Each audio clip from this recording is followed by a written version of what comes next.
I am Meursault, an ordinary man living in Algiers, detached from the world's chaos and indifferent to the expectations placed upon me.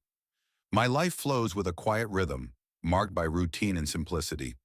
When my mother passed away, I attended her funeral without the display of the profound grief that others deem necessary.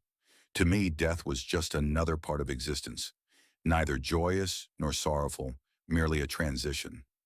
After the funeral, I returned to my life with minimal disruption. I continued my job at the office, maintaining a detached relationship with my colleagues and avoiding any deep emotional entanglements. My days were filled with mundane tasks, long walks by the sea, and occasional moments of solitude that I cherished.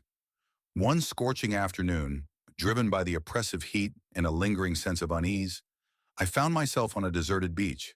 The sun blazed overhead, its intensity overwhelming. As I walked along the shore, I encountered an Arab man, and in a moment of confusion and disoriented anger, I pulled out a gun and shot him. The act was swift and impulsive, fueled by the unbearable heat and the glare of the sun reflecting off the water.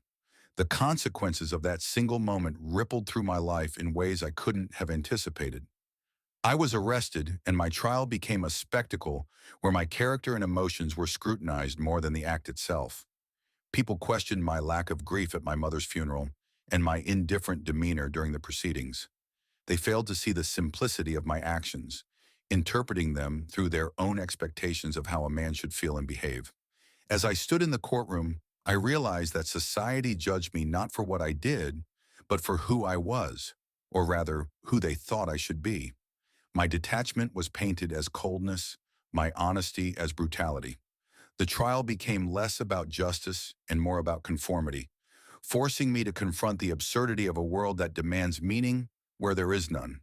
In the end, I was sentenced not just for the murder, but for failing to fit into the societal mold. My punishment was not solely for the act itself, but for the perceived threat I posed to the established order.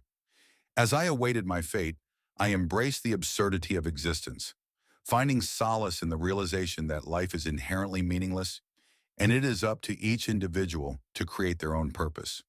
My story is one of isolation and misunderstanding, a reflection of a man who simply lived his truth amidst a world desperate for narratives and emotions that align with its own. In embracing the absurd, I found a sense of peace, accepting the inevitability of fate and the randomness of life's events.